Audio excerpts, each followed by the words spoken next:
ಜನ ಬೆಟ್ಟ ಆಗದು ಇಲ್ಲಿ ಹುಡುಕಿದಂಗ ಸಿದ್ದರಾಮಯ್ಯನವರು ಒಳ ಮೀಸಲಾತಿಯನ್ನ ಜಾರಿಗೆ ತಂದಿದ್ದನಂತ ತಮ್ಮ ಬೆನ್ನನ್ನು ತಾವೇ ಚಪ್ಪರಿಸಿಕೊಂಡಿದ್ದಾರೆ. ಸಿದ್ದರಾಮಯ್ಯನವ್ರಿಗೆ ನನ್ನ ಪ್ರಶ್ನೆ ಇಷ್ಟೇ, ನೀವೇ ನೇಮಕ ಮಾಡಿದಂತ ನಾಗಮೋಹನ್ ದಾಸ್ ಅವರು ವರದಿ ಅವೈಜ್ಞಾನಿಕ ಅಂತ ತಿರಸ್ಕಾರ ಮಾಡಿದಿರಾ, ಅಥವಾ ನೀವೇ ರಚನೆ ಮಾಡಿರ್ತಕ್ಕಂಥ ಮುಖ್ಯ ಕಾರ್ಯದರ್ಶಿ ಶ್ರೀಮತಿ ಶಾಲಿನಿ ರಜನೀಶ್ ಅವರು ವರದಿ ವೈಜ್ಞಾನಿಕ ಅಂತ ಒಪ್ಪಿಕೊಂಡಿದ್ದೀರ ಅನ್ನೋದನ್ನು ಸ್ಪಷ್ಟಪಡಿಸಬೇಕು. ಅವ್ರಿಗೆ ನೇರ ಪ್ರಶ್ನೆ ನನ್ನ. ಎರಡನೇದ್ದು, ನಾಗಮೋಹನ್ ದಾಸ್ ಅವರು ವರದಿನೂ 17% ಗೆದ್ದರೂ ಕೂಡ 15% ಒಳಗಿನ ಮೀಸಲಾತಿ ಕೊಡಬಹುದಾಗಿತ್ತು, ಯಾಕೆ ಕೊಡಲಿಲ್ಲ? 15ಕ್ಕೆ ಅದನ್ನು ಸೀಮಿತ ಮಾಡಿ ಮಾಡಬಹುದಾಗಿತ್ತು, ಯಾಕೆ ಮಾಡಲಿಲ್ಲ? ಅದು ಎರಡನೇ ಪ್ರಶ್ನೆ. ಮೂರನೇದ್ದು, ಸಿದ್ದರಾಮಯ್ಯನವ್ರಿಗೆ ನಾನು ಕೇಳ್ತೀನಿ, ಸಾಮಾಜಿಕ ನ್ಯಾಯ ಸರ್ವರಿಗೂ ಸಮಪಾಲು ಸಮಬಾಳು ಅಂತ 40 ವರ್ಷದಿಂದ ಭಾಷಣ ಮಾಡ್ತಿರಲ್ಲ, ಕೇವಲ ಭಾಷಣದ ಸರ್ಕ ಇದು, ಅಥವಾ ನಿಮಗೇನಾದ್ರೂ ಬದ್ಧತೆ ಇದೆನಾ? ಬದ್ಧತೆ ಇದ್ರೆ, ಅಹಿಂದ ವರ್ಗದ ಬಗ್ಗೆ ಬದ್ಧತೆ ಇದ್ರೆ ಅವರಿಗೆ ನನ್ನ ಪ್ರಶ್ನೆ ಇಷ್ಟ. ನೀವು ಸಾವಿರಾರು ಕೋಟಿ ಖರ್ಚು ಮಾಡಿ ವರದಿಗಳನ್ನು ತರಿಸಿದ್ರಿ. ಕೆಂಪರಾಜ್ ಆಯೋಗದ ವರದಿ ಮೂಲ ಗುಂಪು ಮಾಡಿದ್ರಿ, ಅದು ಆದ್ಮೇಲೆ ಜಯಪ್ರಕಾಶ್ ಹೆಗಡೆ ಅವರ ವರದಿ ಮೂಲ ಗುಂಪು ಮಾಡಿದ್ರಿ, ಮತ್ತು ಮಧುಸೂದನ್ ನಾಯ್ಕ್ ಅವರು ವರದಿ ಬರಲೇ ಇಲ್ಲ ಹೊರಗಡೆ. ಯಾವುದು ಬದ್ಧತೆ ನಿಮ್ದು? ಬದ್ಧತೆ ಎಲ್ಲಿದೆ? ಜನರಿಗೆ ಮೋಸ ಮಾಡಿ, ಬಡವರಿಗೆ ಮಿಸ್ಗೈಡ್ ಮಾಡಿ, ಬಡವರ ಮನಸ್ಸನ್ನ ನಾ ಅಹಿಂದ ನಾಯಕತ್ ಹೇಳಿ ಕದ್ದು ಅಧಿಕಾರಕ್ಕೆ ಬರುವುದು ಒಂದೇ ನಿಮ್ದು. ನಿಮ್ಮ ಕುರ್ಚಿ ಉರಿಸ್ಕೊಳ್ಳೋ ಸಲುವಾಗಿ ನೀವು ಮಾಡತಕ್ಕಂತ ಪರದಾಟ ನೋಡಿದ್ರ ನಮಗನ್ನಿಸ್ತದ ಇದಕ್ಕಿಂತಲೂ ಮಹಾ ಮೋಸ ಇನ್ಯಾರೂ ಈ ಪ್ರಪಂಚದಲ್ಲಿ ಮಾಡ್ಲಿಕ್ಕೆ ಸಾಧ್ಯ ಇಲ್ಲ. ಅಷ್ಟೊಂದು ಮಹಾ ಮೋಸಗಾರರು ಸಿದ್ದರಾಮಯ್ಯನವರು. ನಾನು ಅವ್ರಿಗೆ ಕೇಳಲಿಕ್ಕೆ ಬಯಸ್ತೇನೆ, ನಿಮ್ಮ ಕುರ್ಚಿ ಉಳಿಸ್ಕೊಳ್ಳೋದಕ್ಕಾಗಿ ನೀವು ಮಾಡತಕ್ಕಂಥದ್ದನ್ನ ನಾಟಕ ಮಾಡೋದಲ್ಲ. ಸತೀಶ್ ಜಾರಕಿಹೊಳಿ ಅವರು ಹೇಳ್ತಾರೆ, PWD ಮಿನಿಸ್ಟರ್ ಸಿದ್ದರಾಮಯ್ಯನವರು ಇತ್ತೀಚೆಗೆ ಬರೀ ಕಾಂಪ್ರಮೈಸಿಂಗ್ ರಾಜಕಾರಣಿಗಳಾಗಿದ್ದಾರೆ ಅಂತ ಹೇಳ್ತಾರೆ. ಅದು ಅಸತ್ಯನ ಸತ್ಯ ಅನ್ನೋದು ಅವರೇ ಹೇಳ್ಬೇಕು.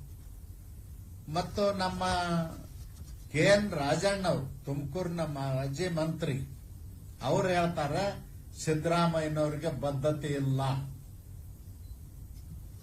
ಇದನ್ನ ನಾವು ಹೇಳ್ತಾ ಇಲ್ಲ, ಬದ್ಧತೆ ಇಲ್ಲ ಅನ್ನೋದನ್ನ ಅವ್ರ ಪಕ್ಷದ ಶಾಸಕರು ಮಂತ್ರಿಗಳ ಹೇಳ್ತಾ ಇದ್ದಾರೆ.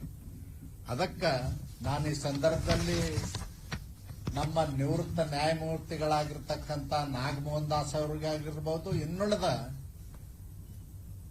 ನ್ಯಾಯಮೂರ್ತಿಗಳಿಗೆ ನನ್ನ ವಿನಂತಿ, ಕೈ ಮುಗಿದು ಪ್ರಾರ್ಥನೆ ಮಾಡ್ತೇನೆ, ಸಿದ್ದರಾಮಯ್ಯನವ್ರ ಸರ್ಕಾರ ಯಾವುದೇ ಕಮಿಷನ್ಗೆ ನಿಮ್ಮನ್ನು ನೇಮಕ ಮಾಡಿದರೆ ದಯವಿಟ್ಟು ಒಪ್ಕೊಳ್ಬೇಡಿ.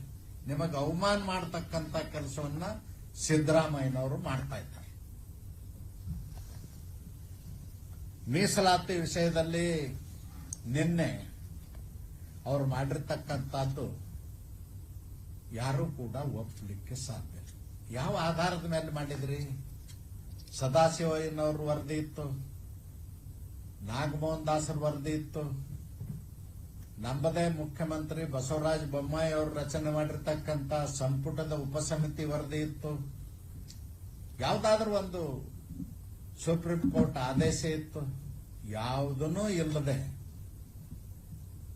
ಖಾಜಿ ನ್ಯಾಯ ಮಾಡಿ ಕೆಲವ್ರನ್ನ ಸಾಕಿದ ಸಿದ್ದರಾಮಯ್ಯನವ್ರನ್ನ ಅಂಬೇಡ್ಕರ್ಗೆ ಹೋಲಿಸ್ತಾರ, ಸಿದ್ದರಾಮಯ್ಯನವ್ರಿಗೆ ಹಾಲ ತುಪ್ಪದ ಸ್ನಾನ ಮಾಡಿಸ್ತಾರ, ಹಾಲ ತುಪ್ಪ ಎರಿತಾರೆ, ಫೋಟೋಕ್ ನೋಡಿರಿಲ್ಲ. ಇನ್ನು ಕೆಲವರು ಸಿಎ ತಿನ್ನೋದನ್ನು ಮಾಡ್ತಾರೆ. ಅವ್ರಿಗೆ ಗಂಡನ ಮನೆ ಮತ್ತು ತವ್ರ ಮನೆ ವ್ಯತ್ಯಾಸ ಗೊತ್ತಿಲ್ಲಾರ್ದಂಥವ್ರು, ಏನಾಗಿದೆ ಅಂತ ಅವ್ರಿಗೆ ಗೊತ್ತಿಲ್ಲ ಅಂಥವ್ರು ಇದನ್ನ ಹೇಳ್ತಾ ಇದ್ದಾರೆ. ನಾವು ಮಾಡಿದ್ವಿ, ವೈಜ್ಞಾನಿಕವಾಗಿ ಮಾಡಿದ್ವಿ. ನಾವು 17% ಮೀಸಲಾತಿ ಹೆಚ್ಚಳ ಮಾಡಿದ್ವಿ. ಹೆಚ್ಚಳ ಮಾಡಿ ನಮ್ಮ ಅಂದಿನ ಕಾನೂನು ಸಚಿವರಾದ ಶ್ರೀ ಮಾಧುಸ್ವಾಮಿ ಅವರು ವರದಿ ತಗೊಂಡು 17% ಅನ್ನ ಬಹಳ ವೈಜ್ಞಾನಿಕವಾಗಿ ಹಂಚಿದ್ವಿ. 6% ಎ ಗುಂಪಿಗೆ, ಮಾದಿಗರು ಮತ್ತು ಉಪಜಾತಿಗಳಿಗೆ, 5.5% ಚಲವಾದಿ ಉಪಜಾತಿಗಳಿಗೆ, 4.5% ಕೊರಮ, ಕೊರಚ, ಬೋವಿ, ಲಂಬಾಡಿ 4 ಜಾತಿಗೆ 4.5% ಕೊಟ್ಟಿದ್ವಿ. 1% ಅಲಿಮಾರಿಗಳಿಗೆ ಕೊಟ್ಟಿದ್ವಿ. ಅಲಿಮಾರಿಗಳಿಗಂತೂ ಅನ್ಯಾಯ ಮಾಡಿಬಿಟ್ರಿ, ತೆಗೆದುಹಾಕಿ. ಈ ರೀತಿ ಸಿದ್ದರಾಮಯ್ಯನವ್ರ ಸರ್ಕಾರ ಮಾಡಿದೆ. ಸಿದ್ದರಾಮಯ್ಯನವ್ರಿಗೆ ನಂದೊಂದು ಪ್ರಶ್ನೆ. ನೀವು 2011ರಲ್ಲಿ 13ರಲ್ಲಿ ಚುನಾವಣೆ ಪ್ರಣಾಳಿಕೆ ತೆಗೆದಿಟ್ಟು ಚರ್ಚೆ ಮಾಡಬೇಕು. ಏನ್ ಹೇಳಿದ್ರಿ ನೀವು? ನಮಗೆ ಅಧಿಕಾರ ಕೊಡಿ, ಕೂಡ್ಲೆ ಸರ್ಕಾರ ಬಂದ ಕೂಡ್ಲೇನೆ ಒಳ ಮೀಸಲಾತಿ ಜಾರಿ ಮಾಡ್ತೀವಿ ಅಂದ್ರು. 5 ವರ್ಷ ಸಿದ್ದರಾಮಯ್ಯನವರು ಅದನ್ನು ತೆಗೆದು ನೋಡ್ಲಿಲ್ಲ, ಯಾರಿಗೂ ನ್ಯಾಯನೂ ಕೊಡ್ಲಿಲ್ಲ. ಬೀದಿ ಒಳಗೆ ನಿಂತು ಬಡದಾಡ್ಲಿಕ್ಕೆ ಹಚ್ಚಿ ಅವರು ಆನಂದವಾಗಿ ವಿಧಾನಸೌಧ ಕಾಲ ಕಳೆದು ಹೋದರು. 2018ರಾಗ ಸೋತ ಮೇಲೆ ಹೇಳಿದ್ರು ಒಳ ಮೀಸಲಾತಿ ನಾನು ಕೊಡದೇ ಇರೋದ್ರಿಂದ ಲೆಫ್ಟ್ನವ್ರು ನನಗೆ ವೋಟ್ ಹಾಕ್ಲಿಲ್ಲ, ಅದಕ್ಕಾಗಿ ನನ್ನ ಸರ್ಕಾರ ಹೋಯ್ತು ಅಂತ ಸೋನಿಯಾ ಗಾಂಧಿ ಅವ್ರಿಗೆ ವರದಿ ಕೊಟ್ರಿ. ಅದಾದ ನಂತರ 2023ರಲ್ಲಿ ಏನ್ ಹೇಳಿದ್ರಿ? ನಾನು ಅಧಿಕಾರಕ್ಕೆ ಬಂದ್ರೆ ಮೊದಲನೇ ಅಧಿವೇಶನದಲ್ಲಿನೇ ಒಳ ಮೀಸಲಾತಿ ಜಾರಿ ಮಾಡ್ತೇನೆ ಅಂತ ಹೇಳಿದ್ರಿ. ಮಾಡಲಿಲ್ಲ. 3 ವರ್ಷ ಆಯ್ತು. ಕಾಡಿ ಬೇಡಿದ ಮೇಲೆ ಕಾಟಾಚಾರಕ್ಕ ನೀವು ಮಾಡಿದಿರಿ. ಅದು ಯಾವ ರೀತಿ ಮಾಡಿದಿರಿ? ಹಿಂದಿನ ಅಧಿವೇಶನದಲ್ಲಿ 3 ಕೆಟಗರಿಗಳನ್ನಾಗಿ ಮಾಡಿದ್ರಿ. 6, 6, 5 ಬಿಲ್ ಪಾಸ್ ಮಾಡಿದ್ರಿ. 2 ಸದನಗಳಲ್ಲಿ ಬಿಲ್ ಪಾಸ್ ಆಯ್ತು. ಗವರ್ನರ್ ಹತ್ರ ಹೋಗಿ ಬಿದ್ದಿತ್ತು. ಅಲ್ಲಿ ಹೋಗಿ ಕಾಡಿ ಬೇಡಿ ನೀವು ಅನುಮೋದನೆ ಮಾಡಿಸ್ಕೊಂಡು ಬಂದು ಅದನ್ನು ಹಾಗೆ ಇಟ್ರಿ. ಇದು ಅಷ್ಟೇ ಅಲ್ಲದೇನೆ ಸುಪ್ರೀಂ ಕೋರ್ಟ್ ಆದೇಶದ ಅನುಗುಣವಾಗಿ ಆದ್ರೂ ನೀವು ನಿರ್ಣಯ ತಗೊಳ್ಬೇಕಾಗಿತ್ತು, ತಗೊಳ್ಳಿಲ್ಲ. ನಿಮ್ಮ ಮೂಲ ಉದ್ದೇಶ ಈ ರೀತಿ ಗೊಂದಲ ಸೃಷ್ಟಿ ಮಾಡೋದು. ಎಸ್ಸಿ ಉಪಜಾತಿಗಳ ಮಧ್ಯೆ ಹೊಡೆದಾಟ ಹಚ್ಚಬೇಕು. ಇದು ಕೋರ್ಟ್ನಲ್ಲಿ ನಿಲ್ಲಬಾರ್ದು, ಕೋರ್ಟ್ನಲ್ಲಿ ಬಿದ್ದು ಹೋಗ್ಬೇಕು. ನಾನು ಮಾಡಿದ್ನಪ್ಪ, ಕೋರ್ಟ್ನಲ್ಲಿ ಆಗ್ಲಿಲ್ಲ ಮುನಿಯಪ್ಪ ಅಂತ ಹೇಳುದು. ನಾನು ಮಾಡಿದ್ನಪ್ಪ ಮಾದೇವಪ್ಪ, ಕೋರ್ಟ್ನಲ್ಲಿ ಬಿದ್ದೋಯ್ತು ಅಂತ ಹೇಳುದು. ಇಂಥ ಮೋಸದ ಆಟ ಸಿದ್ದರಾಮಯ್ಯನವ್ರು ಬಿಡಬೇಕು ಅಂತ ನಾನು ಒತ್ತಾಯ ಮಾಡ್ತೇನೆ. ಇನ್ನುಳಿದಂತ ವಿಷಯಗಳನ್ನ ನಮ್ಮ ಪ್ರತಿಪಕ್ಷದ ನಾಯಕರು ನಾರಾಯಣ ಸ್ವಾಮಿ ಅವರು ಮಾತನಾಡ್ತಾರೆ.